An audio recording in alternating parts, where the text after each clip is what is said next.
you ready for more disrespect to the fans because I'm a moron? Because guess what, ladies and gentlemen? Triple H has decided to go back at it again with the disrespect to the fans. Now, yesterday, we discussed Triple H's comments on a recent podcast about how fans on the internet are not real, you know what I'm saying? Which is obviously double standard BS, because the fans have altered WWE's opinions, you know what I'm saying, and altered the way that they book things multiple times. We've seen this as early as last year's WrestleMania, you understand? You know, the We Want Cody thing was apparently, no, you know, the internet's not real, but the We Want Cody thing translated to real life, which translated to WWE changing storylines. We got Final Boss Rock, and Mania ended up being great, and the fans got what they wanted with Cody's title reign. But again, how did that title reign turn out? You know, but that's a different discussion for another day. But now, right, we are now a situation where we're 2 or 3 days from Mania at this point, and Triple H 2 or 3 days from Mania, right, instead of booking a great WrestleMania and, actually building a great build to this show and getting us more excited for these matches and these stories, Triple H is telling fans to F off. That is what this guy is worried about right now. I mean, this...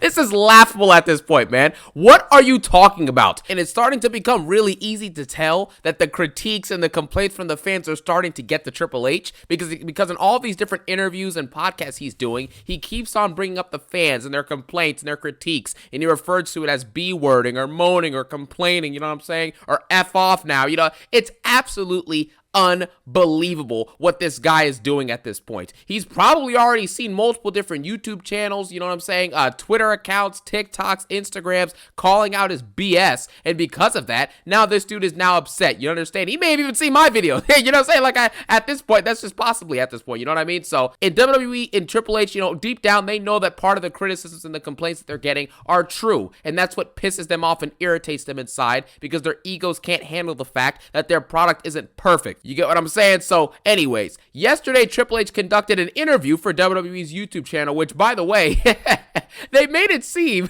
as if this journalist wanted to interview Triple H, but Triple H is the head of the company, so he obviously set this interview up himself, and he's acting like it was a random occurrence, and the interview's talking about some thank you for your time, as if Triple H didn't set this up himself. It's ridiculous, the ego on this guy at this point, man. He's clearly doing this because he wants to talk back to the fans, and he wants to also explain what he's doing for Mania and all this other nonsense. It's done out of selfishness for what he's doing. You understand? So, but anyways, in the interview, he says word for word, this is going to sound offensive, but I wish I could tell people to F off being a critic and to just be a fan. So basically, like yesterday, he's basically telling you to be a bot and consume the content. Do not critique, do not ask questions. Enjoy the content, enjoy the product like a bunch of sheep, and don't ask questions. And you see, Triple H and WWE, they have this stupid, idealized version of themselves in a way, right? So they say everything is amazing, everything's awesome, you understand, everything is perfect, the business is booming, it's the best it's ever been, Cody's the workhorse fighting champion, he's awesome, and because of this, right, WWE, whenever they get any sort of criticism or any sort of backlash, it's just automatically either the internet isn't real, or you're complaining, or you're moaning, or you're just, you know, you need to F off and just watch it as a fan. It's ridiculous. WWE and Triple H want 100% of the credit and 0% of the blame. So they brag on social media when the social media numbers are great. Look at this segment here, guys. Cena turned heel. You got hundreds of millions of views. Look at this segment from Survivor Series. Roman Reigns and Punk, they got hundreds of millions of views. And they brag about gates and nonsense and, you know, how they went overseas and did this and did the live event. And it's just basic inflation and sponsors and deals. You know, obviously things are going to be more expensive now. They're going to be paying more than ever. I mean, what, a decade ago, movie ticket prices were like the single digits, I'm pretty sure, right? Or at least around $10. Now they're like upwards around like $20. So it's just over time things grow. So now when you're getting all these ads and Prime and Snickers and the Minecraft movie and all this nonsense, yeah, you're going to be making more money off that. But is your product getting better? No, and you know it's not getting better because the viewership is going down, but the complaints from the fans are going up. So that's all you need to know about that. And so what WWE does is they boast about when things go good. You know, when social media is positive, they boast about it and how amazing it is. But when it isn't positive, all of a sudden they start coping and defending absolute and utter garbage. That is what WWE does. And it's so weird to me because here's the thing. In the Attitude Era, no one on commentary was talking about some, man, we broke this gate record. We sold this many tickets. You know, Mania did this. Our product is great. Look at the viewership, guys. We're getting nearly 8 million a week. We're awesome. We're doing this. No one did that. Do you ever see LeBron James go on Instagram talking about how great he is every day? Do you ever see Tom Brady when he was playing? Did you ever see him going on Twitter every day bragging about his championships? No one does this stuff Because if something is truly great or if someone is truly great, people just recognize it naturally, and you don't constantly have to tell people how great something is. But when they know that the product isn't good deep down, but they have to make a facade image to brainwash fans, which we'll talk about in a second, that's why Cody Rhodes, gets the lies and gets glazed by random wrestlers. Randy Orton has to go out there in the ring and tell Cody, you've accomplished more than anything I've ever done in my life. Cody's a one-time world champion. Orton's a 14-time world champion, but he's telling the one-time world champion that he's done more than Randy's ever done. It is ridiculous. There's no justification for this stuff. He wants people to sit back and be bots. Don't critique this stuff because we know it sucks. We know it doesn't make any sense. We know it's nonsensical. So we're hoping that you will just watch and be, fall in line with the brainwashed nature of what we're talking about. So they say things like, oh, well, the business is the best it's ever been. The roster's the best it's ever been. No, it's not. Yeah, you may be making the most money you've ever been just because of the, the product of basic inflation and the sponsors and the deals and all this other nonsense, but the actual product and the roster is not the best it's ever been. You had rosters in the 2000s and the 90s where you had like 10 to 15 Hall of Famers in the main roster alone.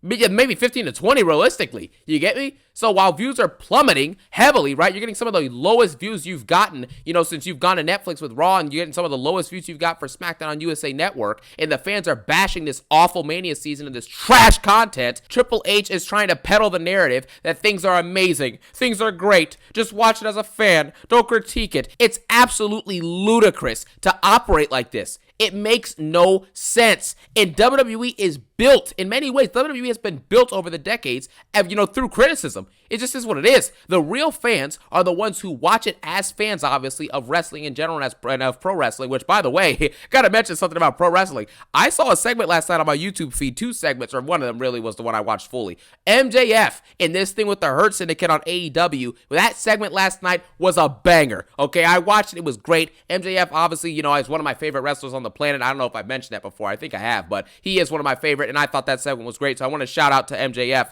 and his segment on AEW Dynamite last night. But anyways, let's get back into what I was talking about, okay? The real fans are the fans who watch as fans, obviously, but also want the product to be as best as it can be. So they're going to enjoy things, when they're enjoyable and actually, watch the product, but they're going to look at things after they watch it and think about what they just watched. And that way, they can think of ways that it can get better, or maybe this didn't work or that didn't work, so they can critique it so things can advance. They don't just watch it just to watch it. That's not the goal. Why do you think movies and shows and entertainment medias exist? You're supposed to be entertained by good content, good storytelling, good entertainment. You know what I'm saying? Good quality content. Not just sit there and watch it just to watch it.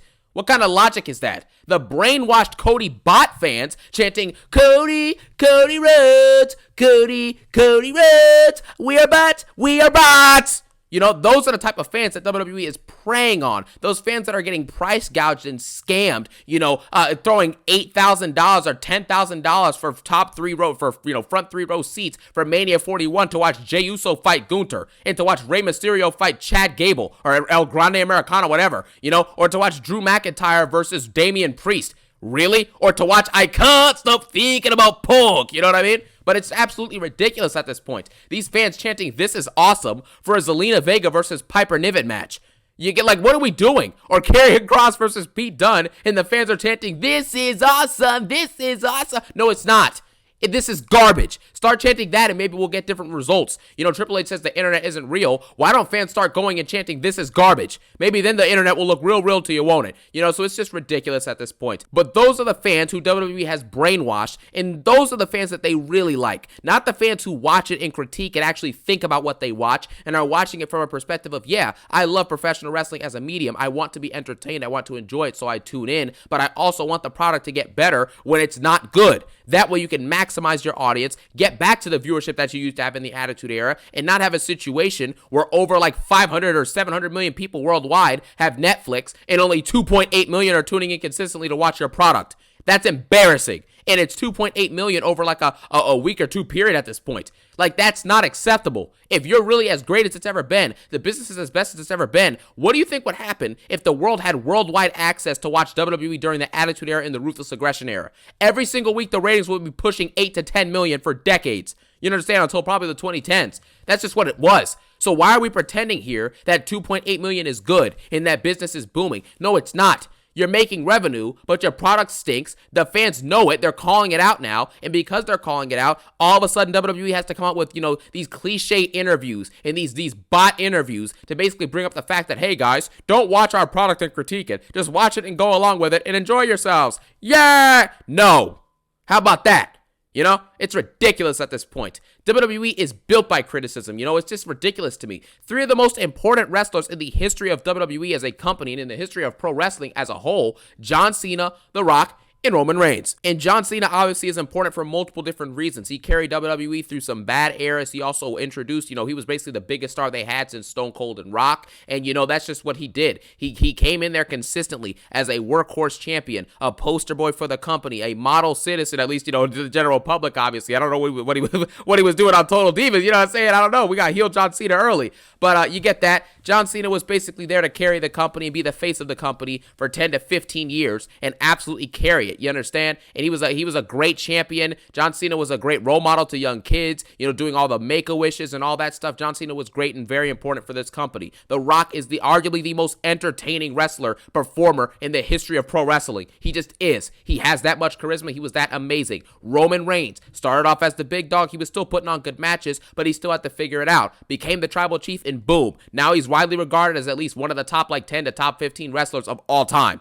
That's just what it is. Roman Reigns elevated himself to a different height, and same with The Rock did, compared to his original gimmick, and John Cena coming out there in red tights being a jobber on the verge of being fired. All 3 of these performers became some of the greatest of all time because of criticism. You cannot get a better product or get a better, I'm saying all-time great wrestlers or a better roster without criticism. You can't develop when you have wrestlers barely wrestling and all. Here's the thing. Let me tell you something right now. Rhea Ripley, for example, has probably sent out more tweets than she has wrestled Raw matches in the last 400 days. You know what I'm saying? That's unacceptable. You have to actually have a scenario and things in place to have your wrestlers develop and build themselves. And Seth Rollins said this in a recent podcast. He is worried about this aspect of the current upcoming crop of wrestlers because they're coming in from these NIL deals. They're catered to an NXT. They already got their money guaranteed. They're not doing as many live events. And because of this, they don't have a chance to really iron out and build themselves and improve on their craft. Learn different cadences in the crowd. Learn different moves, different spots, how to sell, how to not sell, how to get the crowd moving and stuff like that as a heel or as a face, how to wrestle as a heel or as a face, how to develop your character and tell stories rather than just putting on good matches.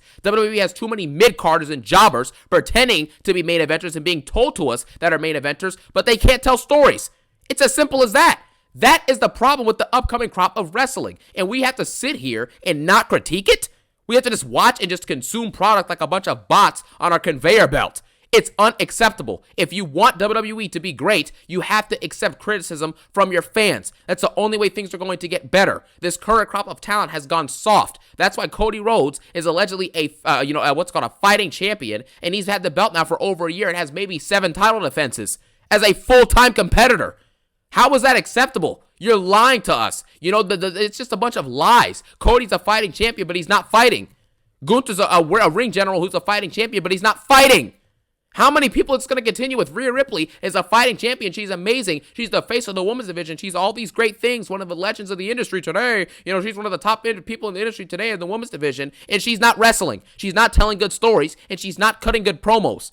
It's all lies. The work in the actual product we're seeing does not line up with what we're being told that we're watching. Like, for example, Cena said to Cody, and this can apply to a lot of wrestlers like Rhea Ripley, other wrestlers as well. Their egos and Triple H and WWE's egos as well do not line up and do not match their abilities. It's as simple as that. You cannot keep on telling us as the fans to sit back and be bystanders and to watch garbage without critiquing it. We want it to get better. How did Triple H get better when he was a performer? By just being told he was great every week? He never had to improve anything, never had to be critiqued, never had to be told what to do or what to improve on?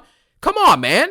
The hypocrisy here is just egregious to me. When things are going great, everything is amazing. Everything is doing phenomenal, guys. Business is the best it's ever been. But then when you turn your back on WWE, quote unquote, and all you're doing really is just critiquing it, all of a sudden, you're just not real. You're a phony. You're moaning. You're complaining. You know what I'm saying? You need to F off and just be a real fan. What?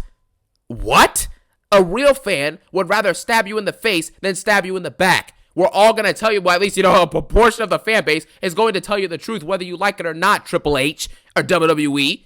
It's as simple as that. So just start accepting the criticism. And instead of saying, if you don't like it, don't watch, no. Why don't you make better content and make changes and make WWE better? And then we'll start, and then, you may actually be able to pull in more audiences than just your hardcore viewers. That's all you got right now is just hardcore viewers. No one else is tuning in. No one in the mainstream gives a crap about this stuff. Nobody cares about this garbage. Maybe a few of the stars they care about, but other than that, nobody cares. So WWE and Triple H openly telling critics to F off and be a fan rather than be a critic shows you that this current product isn't good, because it gets on Triple H's nerves when people critique and criticize the product, because deep down he knows that some of these fans' complaints are absolutely true, and let's say the critiques that they're giving to the company are 100% factual information. And because he knows that he's making mistakes, because he knows that there's flaws, he has to do this defense mechanism and just shun the fans away and be ignorant about it rather than actually address the issues and make the necessary changes, because it's all about ego. It's about selfishness, and as usual now, it's about corporate BS. That's why you get way more ads than matches and segments. You get, people in WWE, random talents, tweeting way more than you even see them on screen wrestling matches and actually, putting in work in front of us, or developing stories, or building storylines, or cutting good promos. It's as simple as we see it. We're seeing it in front of our faces. The facts are what the facts are, and the facts are this product is going to continue to get worse as long as we have this soft generation of wrestlers and this soft behind booking from Triple H, where everything is just catered to the talent, and no one has to work for anything, and no one is required to get any better on the mic or in the ring. They can just stay at a decent level of average, and if you have a catchy entrance or a cool chant, you're going to get over. And because of that, because you're over in person, it doesn't matter what the millions of people online are saying. It doesn't matter. All that matters is that, are they chanting for the person in person when they're at the arena? And if so, then there you have it. That's the simple fact, and that's the simple truth, and we're seeing it in front of our faces. With that being said, I think this video was absolute nonsense. It was corporately done so Triple H could try and cover his tracks and try and explain some of the disasters he's booked for this Mania season and for this WrestleMania in general. And we are going to see in a couple days what's really happening with this supposed amazing content. What's really happening with this supposed elite build, this long-term booking, this new era of greatness. Yeah, we'll see about that. Let's see how great it is in a couple days this weekend. How about that? You know what I'm saying? So, with that being said, I thank you guys so much for watching. Have a phenomenal day. Peace out and one love.